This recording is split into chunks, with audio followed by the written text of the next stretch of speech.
regardez un peu ce qui s'est passé dans une de nos sites de production de volailles. C'est très affreux, je ne peux pas dire que c'est un peu affreux. Regardez autour de moi ce qui s'est passé. Il y a un incendie qui s'est passé juste hier matin. J'étais sur un site à Badou quand j'ai reçu l'appel. Ici, on fait, je réalise souvent des vidéos ici sur tout ce qui est volaille, couvaison et tout ce qui est démarrage. Vous voyez les 3 machines. Celle-là, c'est le leveuse. Donc, j'avais réalisé une vidéo sur les 3 machines qui sont ici. C'est le leveuse, c'est ici on démarre les poussins, les cailles, les pentados. Voici, c'est notre couveuse, c'est notre incubateur. Et ici, c'est l'éclosoir qui est ici. Donc,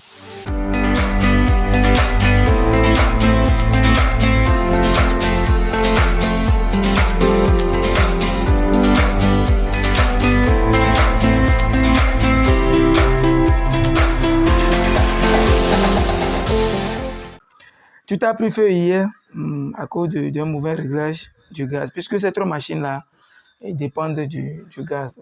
Voici les 2 bouteilles de gaz qui étaient branchées aux 3 machines. L'un de nos employés a mal réglé le gaz et voilà, à son absence, tout a pris feu. Vous voyez, et on avait 2 volaillers ici qui gèrent la ferme, mais qu'est-ce qui s'est passé? L'autre était en congé et voilà, c'est lui qui maîtrisait très bien la machine. Et c'était juste hier, l'autre aussi voulait un peu manier, voilà. Faute de mauvais réglages. Regarde, ce sont des millions qui sont partis en feu. Regardez un peu, rien n'est récupérable ici. Heureusement que je suis venu avec l'ingénieur qui a conçu toutes ces machines. Tout à l'heure, je vais lui poser la question à savoir s'il y a quelque chose qu'on peut récupérer ici. Mais à mon humble avis et d'après mes analyses personnelles, je ne pense pas qu'on va récupérer quelque chose ici. Peut-être que ce sont ces caisses-là qu'on va réutiliser. Je ne vais pas donner le montant exact, mais c'est puisque, bon, même l'installation des bâtiments, tout était canalisé ici. Les fils électriques, tout était canalisé, transfert, vous voyez. Donc, ce sont les panneaux solaires que nous utilisons dans la ferme avec le gaz. Donc, on ne sait pas si ça va endommager aussi les panneaux. Mais jusqu'alors, et bon, il va tester tout à l'heure, on va voir. Mais voilà les machines qui sont tous parties. Des années de travail pour quelques heures. Ça fait pitié, mais je ne sais pas. C'est la semaine passée qu'on était ici pour faire la révision, puisque l'année dernière, la rentabilité n'était pas au point avec les poulets. Donc, on a ajouté les dindons. Donc, on est venu réviser les machines pour pouvoir couvrir les œufs de dinde. Regardez la vidéo même, j'ai réalisé une vidéo la semaine dernière quand on était arrivé. J'étais arrivé avec l'ingénieur en question qui est derrière la caméra. Il va vous parler tout à l'heure. Mais après la révision, on est parti. Hier matin, et tout est parti en feu. Donc, les œufs de dinde qui sont là-bas, on n'a même pas commencé par couvrir. Les œufs de poule qui sont partis là-bas, et ils sont tous grillés. Ce qui m'a plus fait pitié, ce sont les poussins qui sont morts d'asphyxie. Il y avait des poussins dans la machine, mais tout à l'heure, les a fait dégager. Je ne peux pas vous montrer la photo, ça fait trop pitié. J'ai imaginé comment ils ont souffert avant de mourir. Tout ça en un clin d'œil, puisque après avoir interrogé le volailler en question, il me disait que c'était autour de 8 heures. Il essayait d'allumer les gaz, puisque des fois les gaz s'éteignent. Donc il faut réallumer et réajuster. Donc il a essayé d'allumer, ça ne passait pas. Mais il a quand même réussi à allumer une machine. Et quand il est parti, je ne sais pas comment ça s'est passé. Et c'est comme si le gaz était trop. Vous voyez, les histoires de gaz là, il faut une maîtrise. Mais qu'est-ce que nous allons faire de tout ça? Non seulement c'est à jeter, mais comment nous allons faire pour récupérer toutes ces machines, mais pour acquérir d'autres machines? Je suis arrivé, je n'arrive même pas à parler, et c'est pourquoi je suis un peu timide dans la vidéo, mais voilà, c'est déjà passé. Le travail des années, et c'est ça qui part en feu en 1 heure de temps. Ouais. Heureusement que les bouteilles de gaz ne se sont pas éclatées. Il y a même des gaz et des bouteilles de secours là-bas.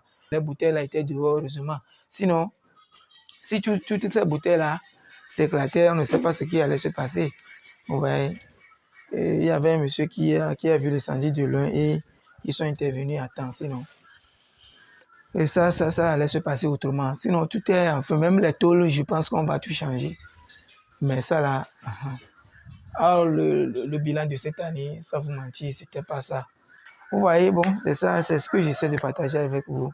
Pour ceux qui ne me connaissent pas, je suis Corneille, l'agronome du terrain, et je partage mon aventure entrepreneuriale avec la communauté. Et voilà, c'est ce qui s'est passé encore ce matin. J'essaie de partager ça avec vous. Je ne sais pas comment dire, mais bon, je pense que quelqu'un va apprendre quelque chose dedans. Je ne sais pas pour vous décourager trop loin de ça.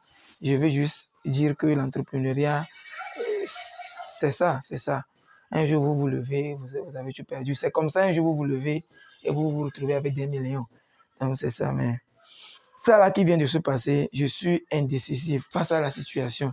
Mais bon, je ne vais pas trop parler, je vais poser quand même la question à l'ingénieur en question pour voir. C'est monsieur Yuzuke, c'est lui qui a conçu toutes ces machines et c'est lui qui s'est occupé de toute l'installation jusqu'au niveau des panneaux. Donc, c'est ça, je vais lui poser la question, voir si on peut récupérer. Vous voyez, même les batteries, ce sont des batteries des milliers de francs CFA. Tout est gâté. Ça, là, qu'est-ce qu'on peut faire de ça? Qu'est-ce qu'on peut faire de ça? Regardez les pinceaux. Qu'est-ce qu'on peut faire de ça? Regardez, regardez. C'est ça, entrepreneuriat. Alors, chers fidèles abonnés, je suis avec l'ingénieur en question, M. Yusuke. Son nom même est gravé sur la machine. Donc, M. Yusuke, je vais vous embêter un peu. Vous allez vous présenter premièrement. Je suis M. Yusuke Komla, technicien supérieur en électronique générale et ingénieur en automatisme industriel. Et donc, je suis dans le domaine industriel, dans la fabrication, la maintenance, la fourniture et la formation dans les domaines techniques, agroalimentaires, industriels, etc. Monsieur Yusuke, après vos constats, comment ça s'est passé jusqu'à les machines? Tout d'abord, je suis tellement déçu, ému par rapport à ce qui s'est réellement passé. Et je ne peux que vous dire du courage. Merci. Et depuis que je commence dans ce domaine, c'est la première fois que j'ai vu une telle situation parce que des milliers de dispositions sont toujours prises pour pouvoir éviter ce genre de choses.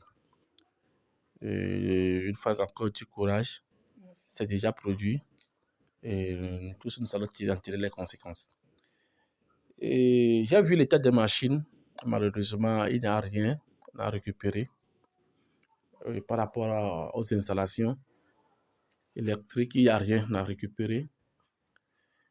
Et je suis désolé de vous faire savoir ces constats-là, que vous ne pouvez rien récupérer par rapport aux machines et aux installations électriques. Je profite de l'occasion pour produire ces conseils aux usagers de n'importe quelle autre machine, pas forcément les couveuses ou bien les éclosoirs, mais dans n'importe quelle machine. Vous savez, il y a une manière de procéder dans le domaine industriel au niveau des ressources humaines. Si vous avez un opérateur qui utilise une machine et que vous voulez l'enlever pour amener un autre opérateur ou vous voulez passer la main à un autre opérateur, vous devez vous assurer de la performance de l'opérateur avant de le mettre sur la machine. Le domaine industriel, vous ne pouvez pas prendre un opérateur, aller sur une autre machine sans qu'il n'ait l'expérience nécessaire pour pouvoir piloter la machine-là. Ça ne marche pas. Si ça a marché aujourd'hui par hasard et que vous pensez que non, ça va continuer à marcher comme ça, vous vous trompez. Essayez toujours de faire en sorte que l'opérateur qui viendra opérer sur cette machine maîtrise les machines. Le problème qui s'est posé ici, c'est au niveau de la gestion des ressources humaines. Si vous voulez faire quitter un technicien pour une raison quelconque, même si c'est en cas de faute lourde, je dis bien en cas de faute lourde, et que vous voulez le licencier, il coupe presso. Si vous prenez cette décision, vous êtes contraint d'être responsable de ce qui va suivre. Autrement dit, vous devez veiller à ce que l'opérateur qui viendra utiliser la machine là maîtrise cette machine, les options, les fonctions et tout, avant de lui confier la machine. Une fois encore, le vin est déjà tiré. Je vous remercie. Merci beaucoup. Oui, c'est ça. Et vous voyez, je viens encore d'apprendre de mon chef. Ces conseils sont vraiment nourrissants.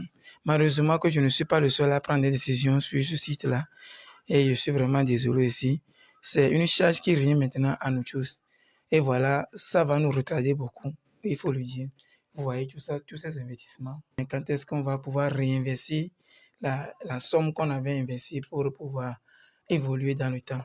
Je ne sais pas trop. Mais bon, voilà. Et je vous remercie, chers fidèles abonnés.